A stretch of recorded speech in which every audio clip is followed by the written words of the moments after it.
Good evening, everyone, and welcome to Social Flight Live. I'm Jeff Simon. We have a fantastic show for you this evening. Neil Hansen is here, the real story and the man behind the movie, if you remember it, of Air America and the CIA's secret Air Force during the Vietnam War. Before we get to that, just a few notes as usual. Tonight's broadcast will be recorded and will be available on our YouTube channel. Just do a search, one word, on YouTube and for Social Flight, one word, Social Flight, and you'll be able to find that. Usually takes us about 24 hours to get that broadcast up.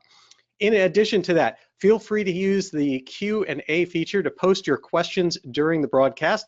We won't be asking those directly. What we'll be doing is I'll keep an eye on that and try to fit them into our discussion as appropriate, and we'll see what information and what answers we can get from Neil on those subjects. In addition to that, again, Social Flight's here to support you and to support general aviation. That has been our mission from the very beginning and remains that until today. To that end, I just got back from a long trip being down at Sun and Fun and then traveling. I have to tell you, it was so wonderful to see general aviation start booming again, to see a show like Sun and Fun happening. And I would encourage you, if you didn't have a chance to go and to visit that, to just again go to our YouTube channel. You can see I did a walk around, talked to a bunch of people, and did my best to bring those of you who couldn't make it there a little bit to the show. So be sure to check out that as well. And then the last note, May 1st is right around the corner, and that is when we are going to be awarding a Lightspeed Zulu 3 headset to our winner of the Fly to Win challenge. And it could not be easier to enter. All you need to do is get the free Social Flight mobile app and simply fly. So go out there, fly. It'll even going to one airport, even going to your home airport will get you the ability to check in at one airport. Anyone who gets points is entered to win. And the top 30 people of points have an extra entry, and that's their advantage in the challenge for those of you who really want to compete in order to win the Fly to Win challenge. And I couldn't tell you, you definitely want to check out that Lightspeed Zulu 3 headset. So with that, I'd like to introduce, I'll bring on board here, Neil Hansen spent more than a decade in Southeast Asia during the Vietnam War era as a captain for Air America, accumulating more than 29,000 hours of flight time, 9,000 hours in a combat zone. He flew the last plane out of Cambodia literally hours before the murderous Khmer Rouge closed the airport. His writing has appeared in various publications. He's been in the interview and speaker circuit for years, and his home is in Oshkosh, Wisconsin, which hopefully we will all be rejoining for this year's Air Venture with that return that comes along. And I'd also like to point out that Neil's book, Flight, an Air America pilot story of adventure, descent, and redemption, is available on Amazon.com. Excellent. Thanks for holding that up. We'll talk more about that as well. Welcome, Neil. How are you doing tonight? Very good. I'm glad to be here and see you again. Excellent. Thank you so much for joining us. I was saying earlier, uh, I've had some very fascinating people on the show. Your story is just jaw-dropping, really. What an adventure. And so I would like to start at the beginning and take people through how you got involved in aviation and where it went from there, because it's a movie until itself. Well, aviation back in those days was totally different than it is now. I was a airport bum, as they used to call them. When I was 15 years old, I started hanging out at Detroit City Airport, and that was in the era of the World War II GI Bill flight training. And a lot of J3 Cubs there they were using for training purposes. And of course, they needed people to clean them up after they flew. And I could get $5 a piece for every one I washed. And I could do 3 an hour. That was fantastic money back in those days. And I got my pockets pretty well full of the green stuff to start learning how to fly. And of course, before that, I'd had the aviation bug because of model airplanes and all of those sort of things. And in the end, I had my private license when I turned 17. And I'd also accrued enough money to buy an airplane, a Cessna 140 for Wow. $1,300. $1,300. What year was your Cessna 140? It was built back in the 40s, late 40s, but it was a great airplane to learn. And I traded that later on for a Mooney Mite. And I took the Mooney Mite on down to Jamaica, British West Indies back in that days. But that was a rather laborious trip because you only had 11 gallons of gas behind your head. And you had many, many stops on the way down. No instrumentation other than a little receiver, no radio direction finders or anything else, artificial horizon. And from Key West on down, that was kind of iffy, really, because your Wow. blue sky and blue water kind of merged there. But I got all the way down to Kingston, Jamaica, and back with that little bird. And that was a lot of fun. That's amazing. Remind people what a Mooney Mite is, right? That's a version of an air coupe. Is that correct? The Mooney's No, version? no, no, no. It's basically the same design as you see on the M20s. The Oh, but it's only a single cockpit retractable gear manual, retractable gear, and it cruised at about 125 miles an hour with a 65 horse Lycoming engine, which would burn 4.5 gallons an hour. It's pretty economical, but you only had 11 gallons of gas behind your head, so you had just about 2 hours safe. Then you better start looking for someplace to put it down. wow. That's got to be fun. All right. So you've got a Mooney Mite. You got $5 each for doing washes on J3 Cubs. I mean, Yeah, that's right. where'd you go from there? Well, I went from there. I did a brief stint in the U.S. Air Force as a helicopter mechanic. And it was kind of strange because by the time I turned 18, I already had my flight instructor's rating. I had a commercial pilot's license, which now would be awfully hard for an individual to, unless they got deep pockets, to have that.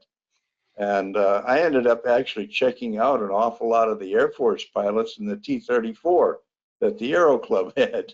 And that was a fun little airplane, fully aerobatic. It was a beach bonanza, basically, with a canopy on the thing. And I ended up getting out of the Air Force in Reno, Nevada. And Reno at that time was a lot of fun. Stead Air Force Base was out there. And I ended up flight instructing down at Reno Municipal and getting involved in charter there. I got my multi-engine and a Piper Apache, which was at that altitude, it was pretty iffy if you did lose an engine because your field elevation was a mile high. That was good training, and eventually ended up back in Detroit and got into more flight instructing and charter and all the rest of that sort of thing. And Aero Commander 680s and got my instrument rating. And back then, it's not like it is now. We didn't have radar all over the place. So an awful lot of the time you do what they called in the time there, scud run. If you could had enough ceiling where you could stay out of the clouds, you didn't bother filing, and you went that way. And that pretty well prepped me for when I went with the Teamsters Union, because there, the destinations and the passengers on board were not to be discussed with anybody. And that was very true in all the rest of the uh, automotive area flights. People that flew for General Motors, they didn't discuss anything, who their buyers were or anything else. That was all super secret. And Mm. we did the same thing, only with a little bit more, because Jimmy was on trial at that time. And I was flying a Conrad 9800 with a mechanic co-pilot on board. And that was a great airplane. It was a twin beach, flush riveted, individually stacked R985. And it was a fast airplane. You could flight plan at 180 knots, which is unusual for a twin beach. But as the trial progressed, it looked like things were going to go south. Jimmy was going to spend some time on a federal vacation. Well, And let me interrupt you for 1 second here because you glossed over this real quick. You went to work for the Teamsters, and the Jimmy you're referring to is Jimmy Hoffa, that's correct? right. That's correct. So Very back nice up for a guy. second here before you get to his trial, because flying not just for the Teamsters, but you were close with Jimmy Hoffa. That's right. Yeah, What was that like? How did you get started with that, and what was it like in that crowd? And basically, did you know what audience you were dealing with, and that that these were folks yes, that and might wind up with federal time? that's right. Well, you had great security because the FBI kept track of you all the time. In fact, the house I was living in Detroit, in the middle of the winter, they'd have a guy in a car across the street parked there with the engine running. And I went out a couple of times and knocked on his window. You want to come in for a cup of coffee? Well, I'd blown his cover then.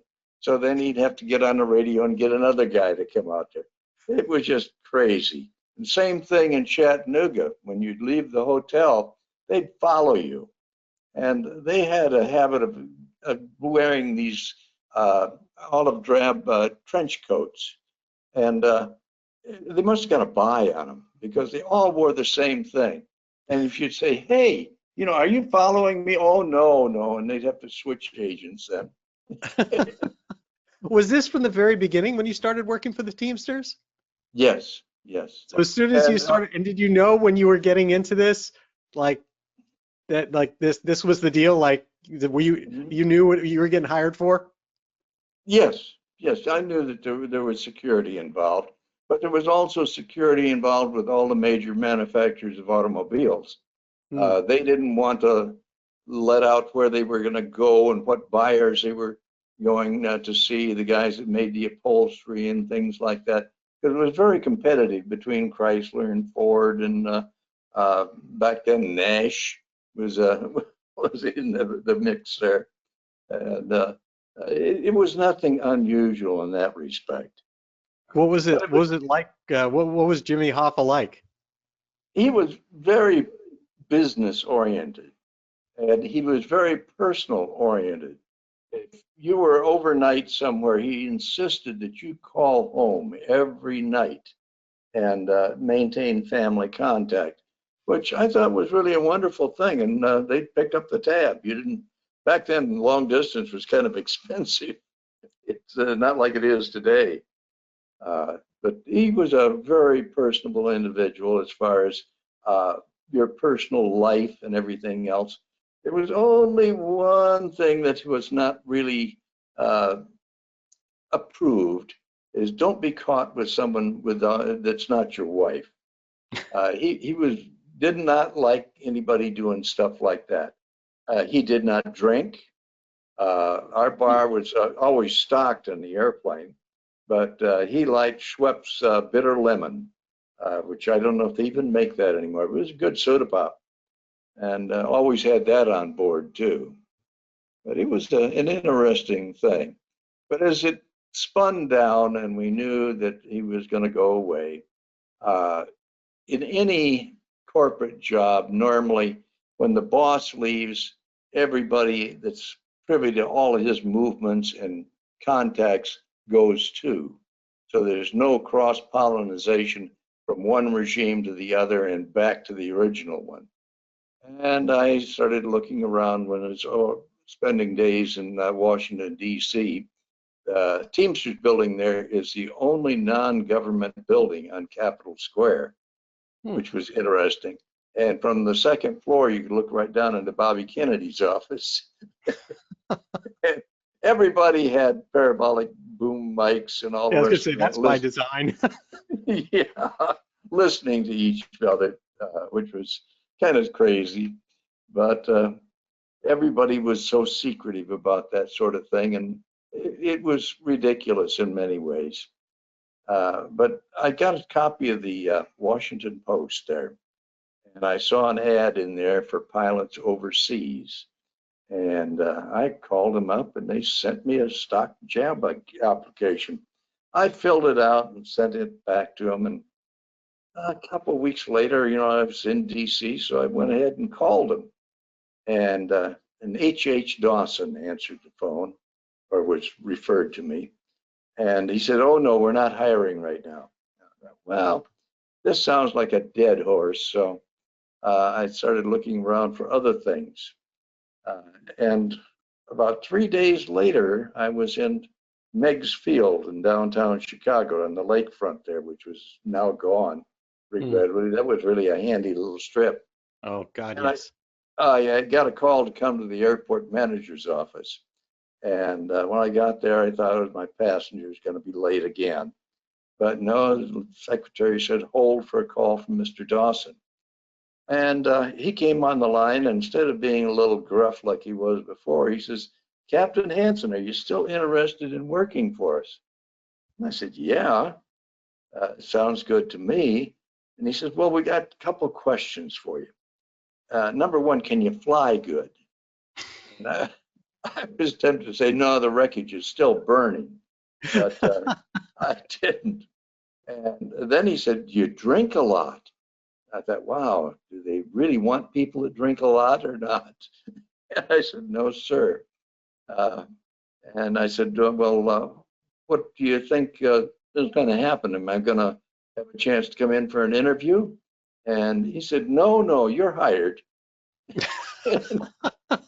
Wow, that's, a little strange. And he says, "Can you leave in 2 weeks?" And I said, "No, I'm going to give my employer a little notice so he can get a replacement for me. And I'd like 3 weeks." And he said, "Oh, fine. Go back to Detroit." And how he knew I was in Detroit, I don't know. "And go down and get yourself a passport." Well, the next day I did go down to the federal building there in Detroit and told them, "I need a passport. I've got a job overseas." And they said, "Well, it'll be about 3 weeks to a month." And I said, "Well, they want me to leave in 3 weeks." And he said, "Well, who are you going to work for?" And I said, "Air America." Well, the passport was there within 3 days. So that kind of told you that there was a little funny stuff going on. And in the meantime, a letter came, and the nice big dragon logo on the envelope. And inside that thing was the where I was going to be going initially was to Taipei, and $50 for expenses. When back then, $50 in 1964 was a very good, decent amount of money. And tickets, first class on Northwest Orient to Tokyo, and then I picked up the cat jet from there down to Taipei. And first class was, hey, this is okay. This has got to be a high dollar outfit. And it went on from there, and I ended up, of course, going to Taipei. And first class, I'd never ridden first class, and Northwest Orient was great. And one other guy was on board, Jack Oyer, and he was also going to work for them. And we split a bottle of scotch. The stewardess got tired of bringing booze back. And the next day, we spent the night in New Japan Hotel in downtown Tokyo. And that was an interesting experience. And it really was weird because there's more Japanese there than there were in a John Wayne movie. And found out actually he is very popular, or was popular in Japan. And to sit in a bar in Japan and see him blowing away their countrymen in a war film just seemed a little out of place, but hey, that was what they liked. And they even came up with their own Westerns. I remember the first film that came out of Japan was called The Rice Rustlers of Yokohama Gulch. It was pretty good, actually. But then from Japan, we rode the CAT jet, Civil Air Transport jet, down, which was part of the whole conglomerate there. And that airplane was a dream machine. Back in those days, you boarded the airplane by an air stair door or air stair device to get up the cabin door. And it was gold and red and Chinese lettering on the thing, and a big 5-toed dragon underneath the cockpit. And being five-toed indicated that it was a royal dragon. For a commoner to have a dragon emblem, they had to use 3 toes versus 5 unless they were royalty or government. And it had the Republic of China flag on the tail, so it was a flag carrier for the country. Wow. And the airplane was just immaculate inside, red and gold, which is pretty much Chinese colors. And the stewardesses were China dolls, just unbelievable. And they had a boarding costume or uniform, and then a serving costume, and then a landing, or when you came into the land, they changed clothes again. And I just really wanted to peek behind that curtain. But it was all over too soon and into Taipei. And Taipei, at that time, there was only a few hotels, and we stayed in the first hotel, which was a rather square building and everything. It's kind of typical of hotels of that era. The only thing that it deviated from the normal was the room arrangements. The central core had the elevators, and you got up to the room, and the room I got, gee, it was pretty darn nice, but I noticed it had windows that were frosted, and the lights were, it looked bright. So I thought, it's night here. It can't be right. And then opened the door and checked it. No, I had a room that faced the hall on the inside core. So there was no exterior window at all to know whether it was day or night. And my first thing was to go jump on the bed like you see in the movies. And I bit my tongue off. It was hard. It was just a sheet and a blanket over boards.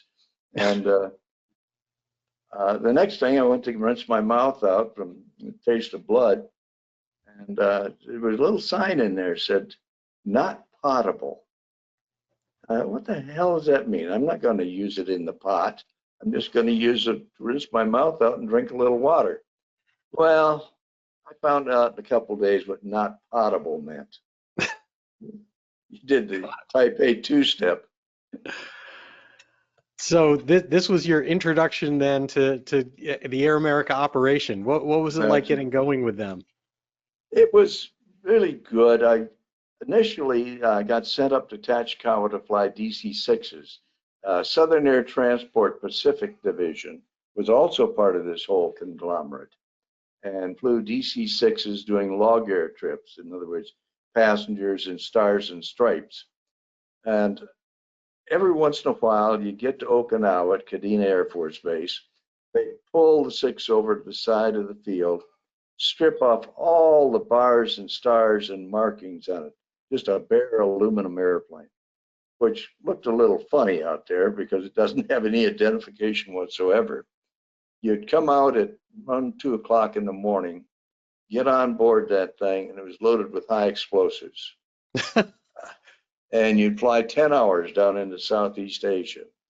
When the only radio contact you had is when you taxied out and got cleared for takeoff. Then you did not talk to anybody until you came back within 50 miles of the Kadena Air Force Base, and you called them. They just simply clear you to land. And So hold on a sec. What point did you know what this operation was about, and tell everyone a little bit about what this operation was about? Well, the whole oration was owned. I did a little research before I left and found out that one union lawyer said, he asked me where I was going to go to work for, and I said Air America. He says, "Oh yeah, the CIA." Of course, back then you had great visions of Terry and the Pirates stuff and a 007 and things like that. But that is very far from what reality is in that kind of a business. And there's some rough spots in there. And you learn to deal with those. And since you knew that it was really an agency operation, that you aren't going to talk about it to anybody. In fact, you would get fired if you did discuss those things back in that day. and we had secrecy agreements we did sign, and they all ran out in 1984. Some of the guys were still scared to talk about it. Did they brief you like when you finally got there and were finally getting kind of indoctrinating into Air America about what they were doing and like what was above board and what was a black op and Oh like yeah, black ops were something where some guy in Washington D.C. dreamt up something and expected you to go do it. Well, oftentimes they'd get you killed, so you had to temper that with a little common sense. And most of the time they were workable. I ended up being arrested by the ties when somebody didn't pass the information around that supposedly it all been laid on and don't worry about it. Well, it didn't work that way. I smuggled this guy in, and the Thai police fell in him and held me for about a week and a half. oh geez. So what do you remember that? Do you remember the first time that you flew? Well, was it what you described? The first time you flew a mission that was not something above board, basically, or Well, that yeah, was the CIA? DC-6 thing was, and no flight plan, nothing. You flew 500 feet off regular airline altitudes, so you didn't have a midair somewhere and make a large boom. And offloaded it down there and refueled and came right back. Same way, 50 miles outside of Kadena, give them a call and they'd simply clear you to land. They'd paint everything back on the airplane and away you'd go on a regular log air flight. Wow. And were most of the flights going? So obviously at this time, this was stuff going into what? Laos, Cambodia, areas Yeah, Laos, where Laos basically the government primarily. said we actually weren't operating. Was That's the right. point? According to the Geneva Convention, we weren't there, which of course everybody knew in that area. The only thing they wanted it kept secret from is the American public. They didn't want them to know that we're violating Geneva Accords and operating in a neutral country. Now I think they realize that that was kind of silly, Hmm. but there's a lot of guys that died over there that they were just kind of thrown away. Yeah. How big was the operation, the Air America operation that you were part of? Air America operation, at one time we had about 700 pilots. And Wow. yeah, but a lot of those guys only came over for 510 days, I think it was back in the day, so they get a $20,000 tax exemption. I wasn't, I was hooked on that kind of stuff. I guess I'm kind of an adrenaline junkie, and I reveled in that. And what kind of After, planes were you flying? boy, I've flown a little bit of everything.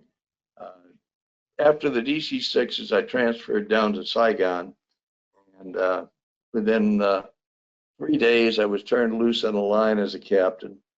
And after that, 30 days, they made me an instructor pilot. And another month after that, they made me assistant manager flying for the whole country. And I had the DC-3 program at one time, the Twin Beach program, Dornier 28 program. That's a nice little airplane. And C-46. And And how did you that was, learn each of the different aircraft? Was it in any way similar to what you do here, or were you just dropped in these things? if you can get a hold of the manual, read the manual and go fly it. Uh, Back in those days, even in civilian aviation, if you had a single engine land or multi-engine land, it didn't require any checkout by anybody. You got in it, you cranked it up, and you went. Just keep the pointy end forward, the greasy side down. Push to go, pull to stop. And that's pretty much it. And we operated well outside the normal operating range of these aircraft. DC-3s we take into 2,000-foot strips. Wow. Yeah. Fully Well, loaded. yeah. Now you're not going to come out that way, but you can go in. C-46, bigger airplane, 3,000-foot strips. But there again, on those strips there, once you came off the ground, you came off before you'd reached a VMC speed, velocity minimum control. So if you lost an engine, you lost your life. One thing that people do here that really I hate is once they get off the ground, they immediately want to bring the power back. Well, I know gasoline's expensive, but that's when engine failures happen. Leave the throttle alone until you've got some place to go. If you don't, you're going to ask for trouble and you're going to get it eventually. It's particularly single engine airplanes. I see this in a lot of the Bonanzas and things like that. They're immediately cranking the throttle back the minute they lift the gear. And no, don't do that. It's really a bad thing to do.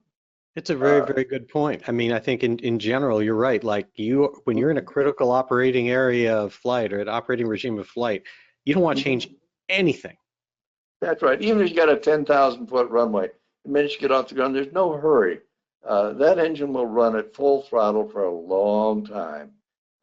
And just leave it alone, and you're going to be a lot healthier as a result. Mm. But, Saigon was very interesting. It was a wild place.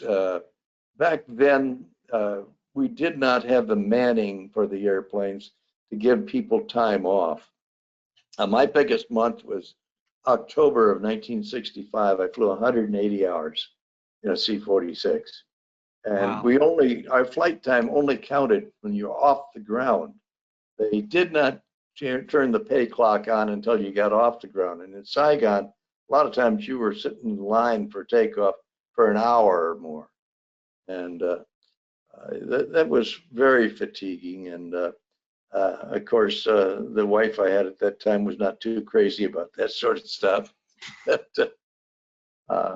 it was a very stressful thing at one time.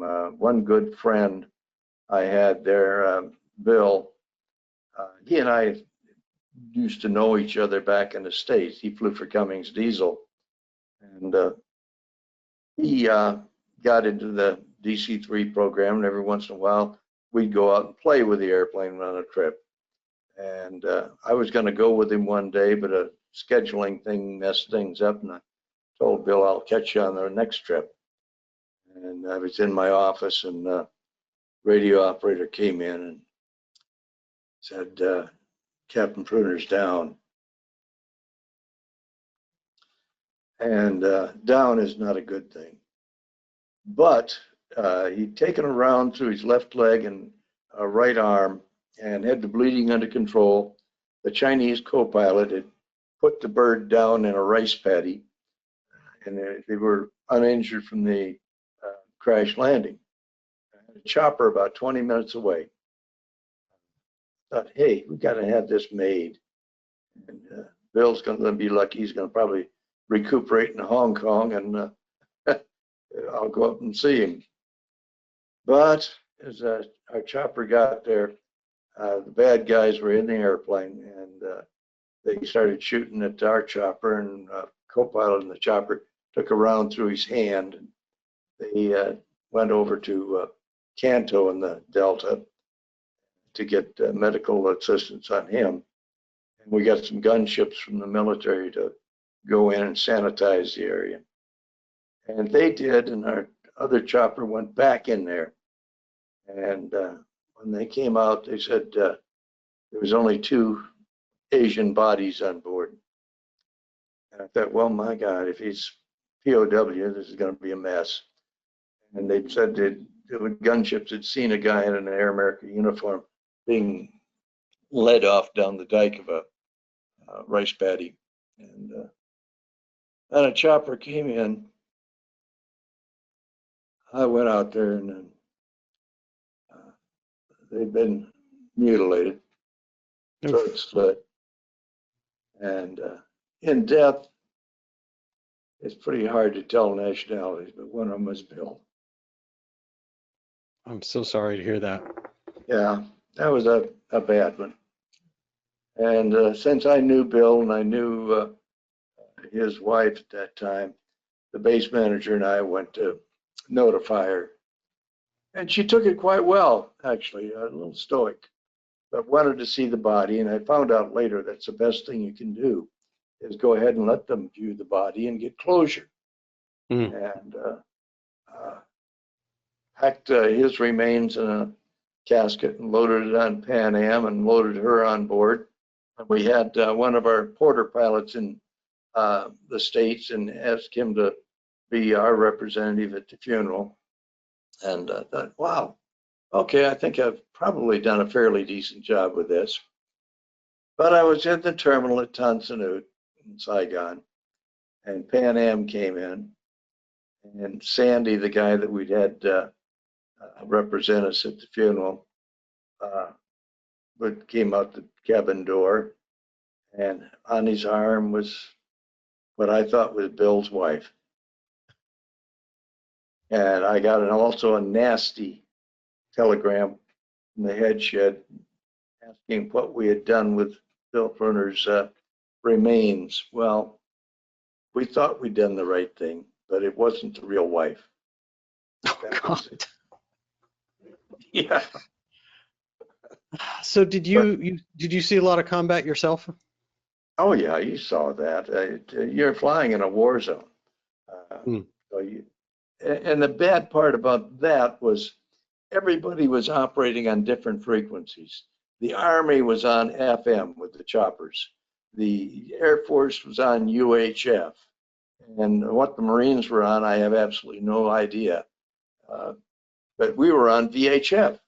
So we had no idea where there was airstrikes going on or artillery being fired and things like that. And luckily, we only had one midair, and that was down in the Delta area of Vietnam at Sac Trang. And one of our Dorniers was taking off out of there, and one of the Army choppers was practicing auto rotations. And they met at about 150 feet. Oof. And luckily, they ended up in a canal, on the bank of a canal, and everybody walked away from it. Oh, that's fantastic. Yeah, that is. That pilot, he quit shortly thereafter and came back to the States and started flying for Frontier. And I met him back in the 80s back here. And poor guy, he was in a bar having a few drinks in Fort Smith, Arkansas. He walked out of the bar and a car jumped the curb and hit him and killed him. Oh, God. Yeah. Yeah, it's just luck of the draw. You're flying out of Japan, basically, for most of these missions. No, not Saigon. I transferred down to Saigon. Oh, Saigon for these missions. So directly out of Saigon, and where? I mean, who's meeting you? What are most of your missions? Who's meeting you on the ground?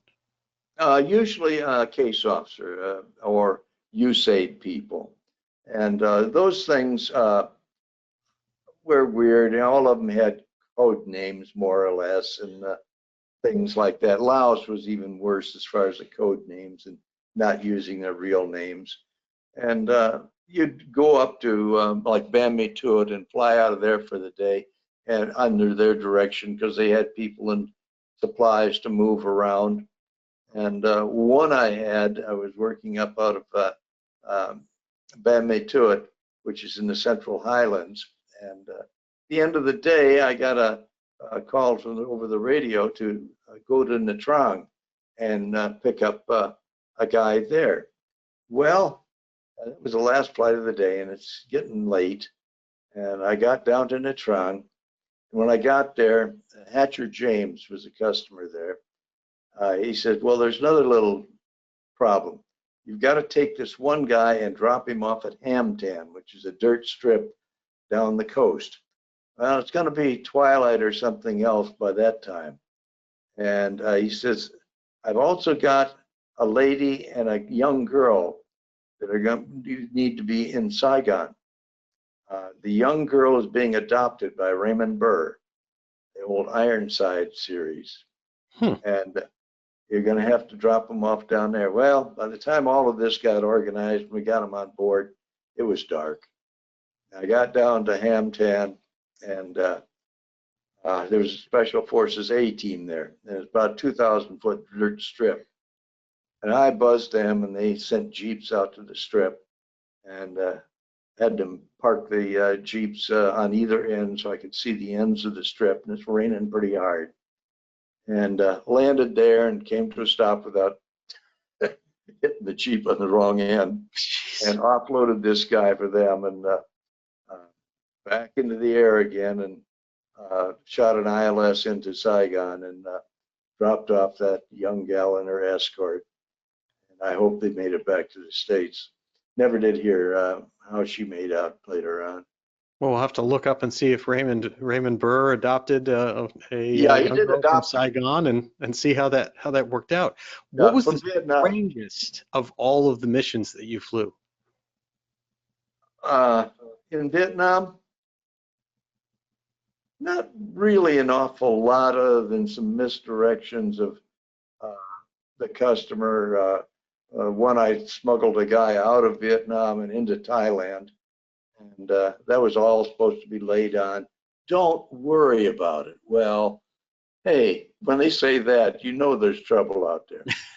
And as it was, I got the guy into Tak Le Air Force Base, or Thai Air Force Base, and got him offloaded into a car. And it was kind of weird because he said, when he comes out to the airport, don't look at him. Okay. And they sent an escort along. And I'm sitting in this Twin Beach ready to crank up and go. And the cockpit temperature's up to about 130 degrees, and your fingernails are sweating. And I thought, boy, I hope he shows up before I die out here. And finally, an embassy black car pulled up, all curtained, and they get him out and the escort in. And I kept my eyes straight forward. And but I often wondered, all of these people in a ramp, they got to see this guy. You know, I don't know who the hell he is. It might be Adolf Hitler, as far as I know. But why they're trying to smuggle an American into Thailand, a friendly country, is totally beyond me. But got that done and got it off the ground, and ended up being held there for a while. And whenever in danger or doubt, get very stupid. And I told them I'm lost and I want to go home. And eventually they bought that story. But, Wow. and other one out of Saigon was a C-46. And 2 o'clock in the morning, I had a radio by my bed, a company radio. And they called me, my call sign was Buick, and said, you're going to have an embassy card with an armed guard pick you up. It was after curfew, and pick up a co-pilot, an American co-pilot, and come on out to the airport. Well, I did, and got there, and they didn't want me to look at the cargo. Well, in the C-46, you're going to have to walk up the whole, it was full of munitions. And they wanted me to go nonstop, Saigon, Hong Kong. Well, that's you can do it. There's enough gas on board, 1,400 and some odd gallons, but you're not going to have enough for any viable alternate if they won't let you land there. And also, don't talk to anybody en route. You know, maintain radio silence the whole way. Okay, cranked up and got out of there, and about 100 out of Kai Tak in Hong Kong came on the radio and called them. And they said, clear to land. Oh, wow. You know, no, nothing else, just cleared to land. I thought, well, that's great. At least I don't want to have to ditch this damn thing. And landed there. And I thought they'd have me pull up over in the side of the field there. No, parked right in front of the main terminal. And as this pop stopped, and there's 2 police stake bed trucks come out. And, oh boy, they don't need that big a thing to haul us out to jail. And no, they just wanted all the small arms ammunition, tear gas, and all the rest of that, because there was rioting going on in Hong Kong. And went to the terminal and had a cup of coffee and back out and back home. Again, Wow. don't talk to anybody. That's What about the scariest moments that you've had flying?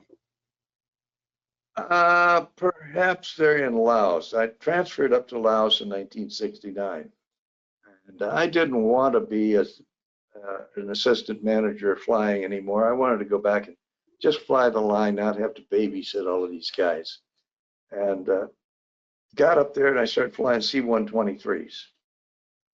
Originally, we just had the B model, which only had the R-2800s on each side, 99Ws, 2,500 horsepower each with water injection.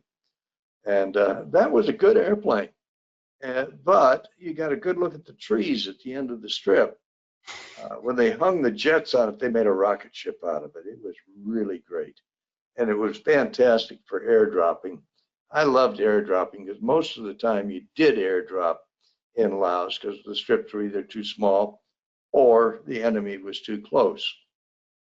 And you could determine that by what they loaded on board the thing. If they gave you artillery rounds, okay, they're booking those things out and keeping the bad guys a long ways away so you could fly a nice big racetrack pattern airdropping in there. But if it was small arms and hand grenades and stuff like that, you know the bad guys were just in the bushes around the place. Oh, jeez. And you're going to pick up some holes in the airplane probably. In those cases. What's involved in an airdrop? Fill people in on that. Airdropping in a C-123, the back end opens up like a C-130. And the cargo is on roller tracks, look like roller skate wheels.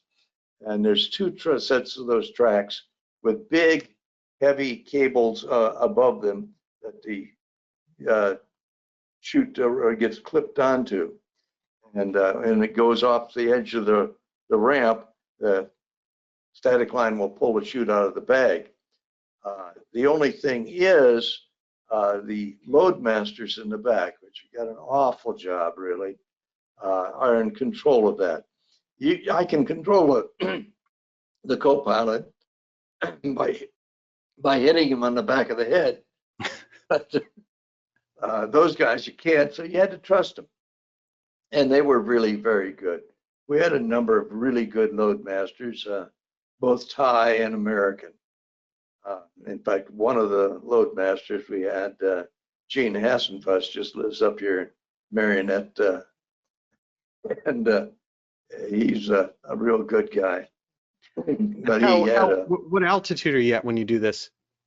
Depending on the size of the chute, your 28-foot canopies, you can go out at about 400 feet, 400 to 600 feet, and be pretty accurate because it doesn't hang in the air a long time before it hits the ground. Now, they came out with 100-foot canopies. Those things, when they came out of the bag, sometimes were just bubbles of air coming up to fill the canopy. And they'd fall for quite a ways before they finally deployed and scare the hell out of people on the ground. But, sometimes they'd open up right away. And on the wind, they were at the mercy of the wind. And the wind could take them off your target zone. I didn't like the 100-foot canopies. And the other thing they did with those 100-foot canopies, most of the time you were dropping fuel with those. They tried putting them on a pallet with 6 drums of fuel on the pallet and then rigged to the 4 corners. Well, that's failed miserably. When the chute deployed and it opened, the pallet would break and just shotgun the fuel drums down on them. Yeah, it was that was not a good thing. They gave that up finally.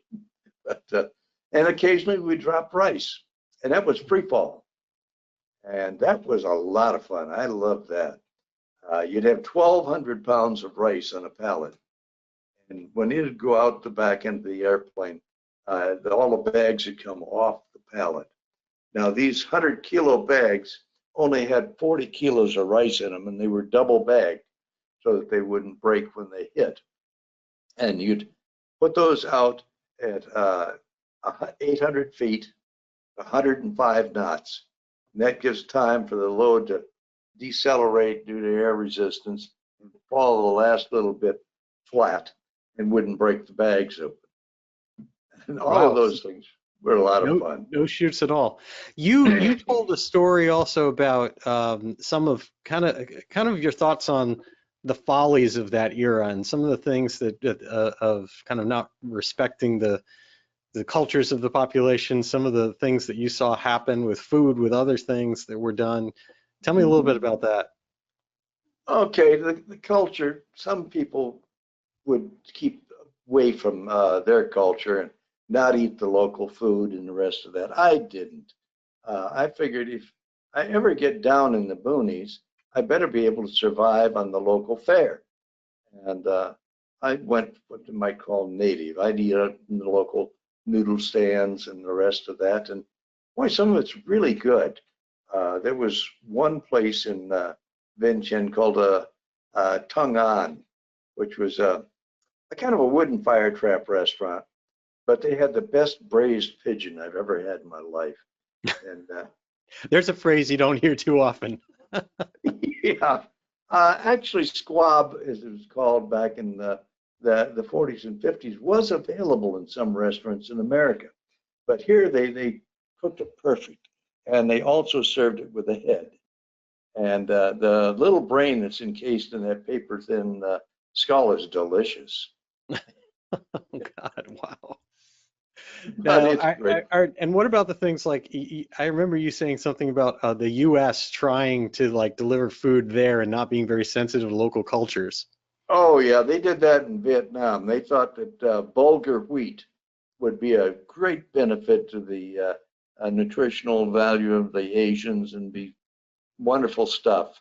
Well, I was familiar with bulgur wheat because when I was a kid, that's what we used to slop the hogs. And occasionally we'd get the chaff out of it and just have it as a breakfast cereal, kind of like cream of wheat. And it was really good, particularly with a little syrup on it or something like that. But the Asians didn't think it tasted worth a damn. And we'd bring in 16,000 pounds of that in a C-46, and they'd promptly offload it into trucks. And as soon as they got out of the airport perimeter, they dump it in ditches, and caused a lot of flooding because of that.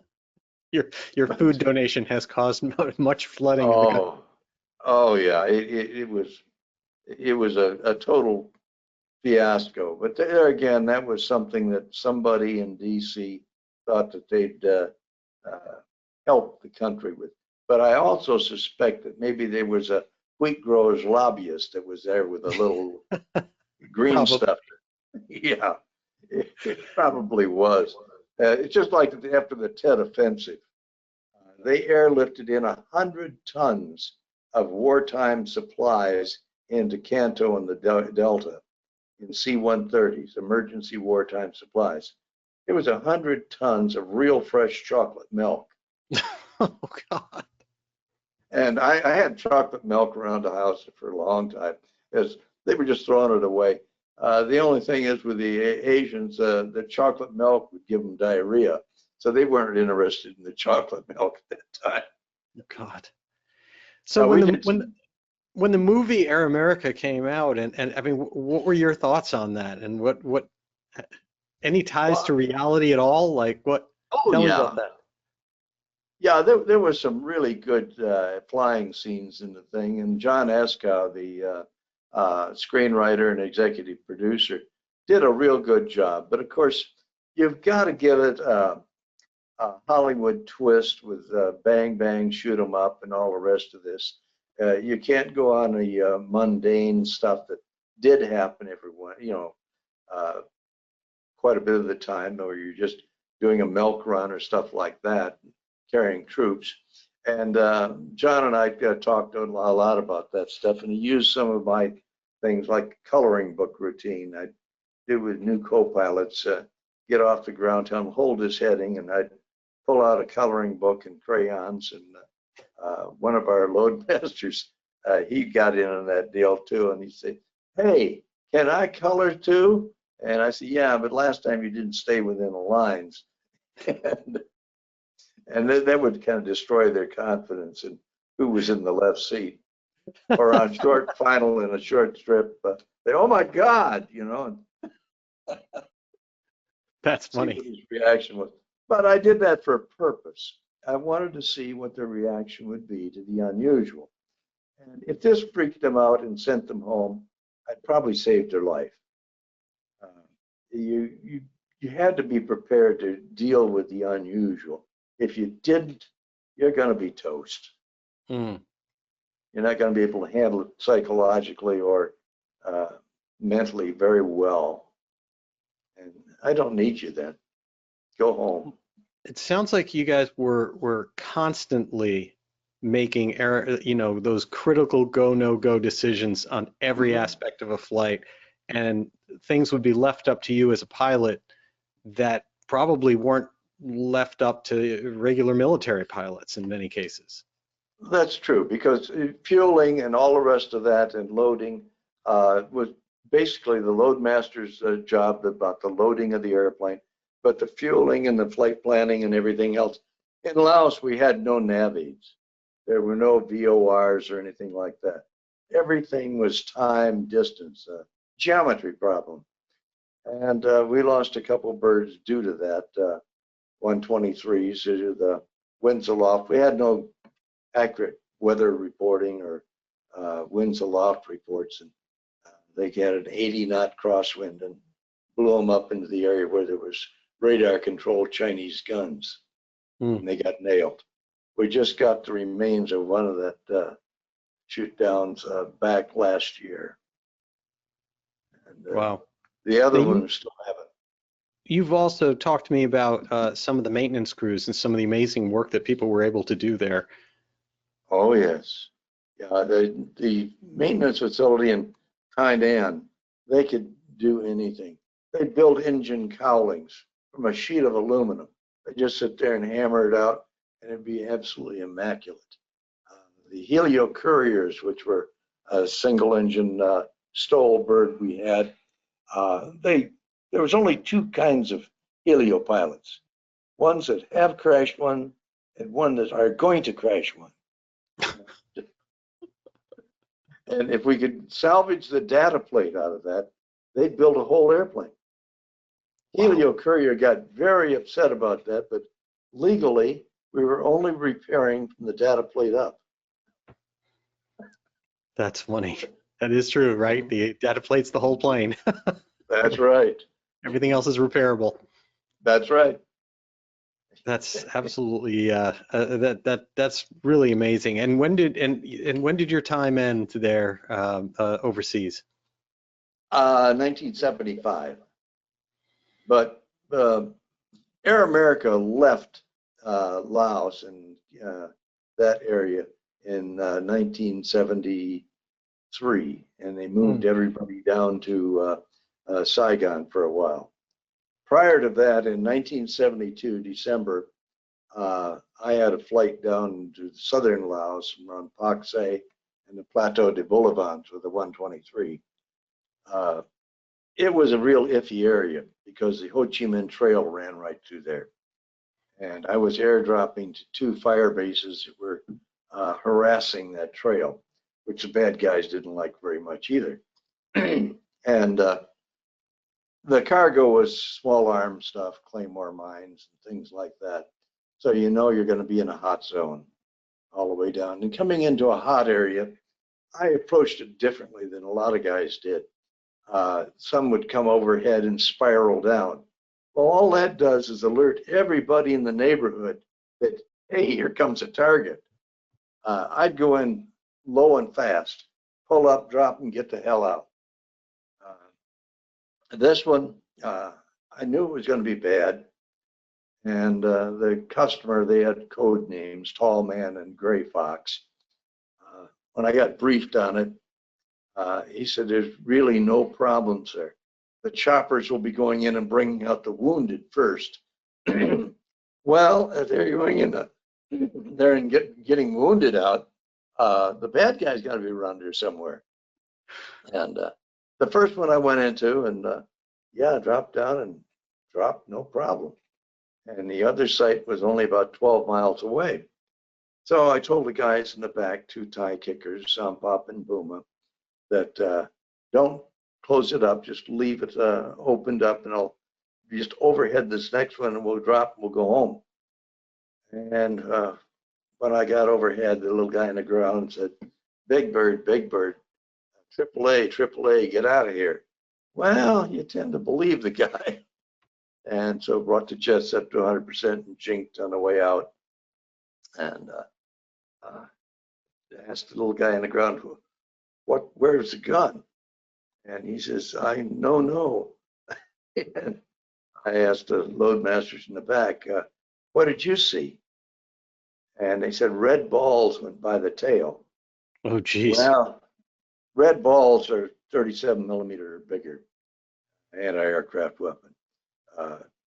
50 caliber quad 50s can be scary, but the bad guys use green tracers, and it was pretty easy to see. 23 millimeter, which was a lot of those up in the plane to Boulevard or plane to Jars, they're white hot, and bigger than that, they're red balls, and they've got explosive heads on them. And Wow. so I went back and told the customer there, and he says, "Oh, there's no such thing in that area." I said, "Well, why don't you go out and argue with my loadmasters? They'll probably punch you out." And and he said, "Well, if it makes you happy, I'll send out a team and they'll sweep the area." Okay, yeah, that'll make me a little happy. And I said, when I go back, I want to go back after the choppers go back in for more wounded, and have one guy stand by just in case I have a problem. And also, I'd like some T-28 fighter cover. And oh, he says, that's a lot of pain in the butt. But I said, no, that's what I want. And when I went back in, waited till the choppers came out, and then punched it right down to the jungle canopy and asked them to keep throwing smoke grenades out in the drop zone. And had the guys open up in the back and get ready. And I told them, just hang on, because it's probably a little goofy coming out of here. Just hang on and strap in. And came up to the site and was about to call drop as I pulled the airplane up to 400 feet. And they nailed me. Immediately lost the ailerons. And I had full right rudder in to keep it from rolling to the left, and it still kept rolling. And I pulled the power off the right side and idled the right jet. And it slowly came back, but I was down to about 90 knots, and it was shaking like hell. And got the hell out of there. And the chopper said, "You're losing fluids." I said, "Okay, but I'm going to assess this thing, and I'm going to head for the old Japanese fighter strip there, which was about 15 kilometers away." And it was in an area that's not good, not bad. Nobody knew who owned that property over there. And struggled for altitude, and tried bringing the throttle back up on the left side and or on the right side, and it didn't want to do that too much. But got over the strip, and I was losing gas. Lost about 400 gallons already, other than the cell tank on the right side. But then the cell tank was foam, so I wasn't worried about it blowing up. And told the guys we're going to go for a walk and let the choppers know that we'd be bailing out over that thing, and had everybody in the back. The co-pilot was terrified. I had to punch him to get him to react at all. And he'd never jumped before. But I always insisted on drops like that. Everybody wear a chute, because they got no time to put it on if you get in trouble. And told the loadmasters back there to close her up and wedge open the right troop door. And when I ring the bell, you guys jump. And co-pilot went back, and I was about to call drop or jump, and he's back in the cockpit. He wanted his survival vest. Well, he obviously didn't know if he puts that vest on, his backpack chute won't open. Probably should have let him do that. I didn't. I told the guys in the back, take it away from him and throw it out the door. You know, there's no way you can hang on to it or anything else. And we got choppers out here waiting on us. And they did. And about ready to ring the bell again, and he's back in the cockpit. He wanted his camera. Well, that's how he got a cut in his forehead when I backhanded it. But he fell down the ladder and with his camera in his hand. And that's another thing you can't hang on to when you exit the airplane. And I said, the next time, get him out of here. I don't care what you do, get him out. Lined up again and rang the bell, and Booma, the one tie kicker, he went. And Sampop was behind him and just grabbed him and they went out the door. And I realized later, after he admitted it, he'd never jumped before. And he thought if you just come in and go like that, like they do in the movies, that it's going to open. Well, it's kind of hard doing it that way because the cable goes through a metal conduit over your shoulder. And it's hard to pull that way. You want to grab it and go straight down, strip the pins out of the back, and your canopy will deploy. And he fell for quite a ways and ruined his underwear before he got it open. Wow. And how did you get out? Well, I had to make another turnaround to get lined up in a little open area there, and lock the controls, pull the power completely off, and idle cut off the right engine, and shove the prop full up. So I had a lot of flat plate drag out there to keep it from rolling when I ran down through the cabin. And went down through the cabin hanging onto the static line so I didn't fall and break a leg in the way, and out the door. And I had a little altitude then.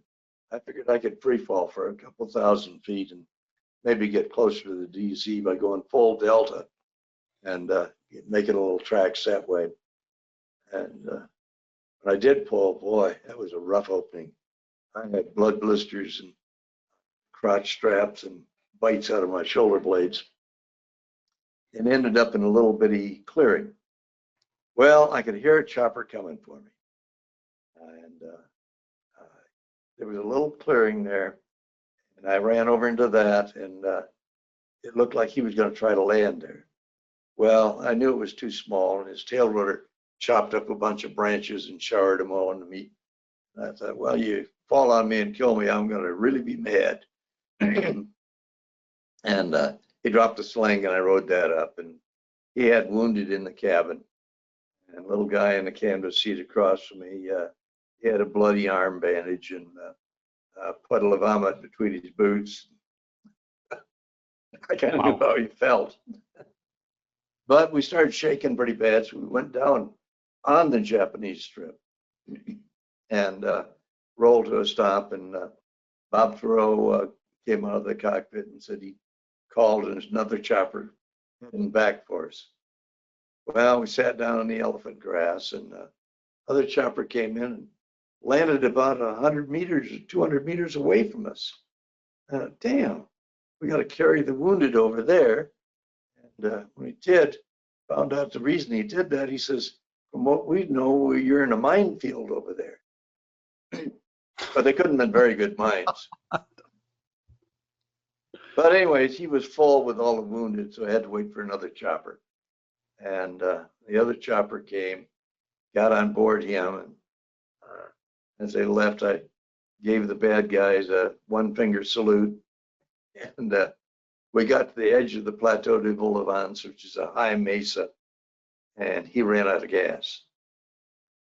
And we auto-rotated down towards a rice paddy next to a village.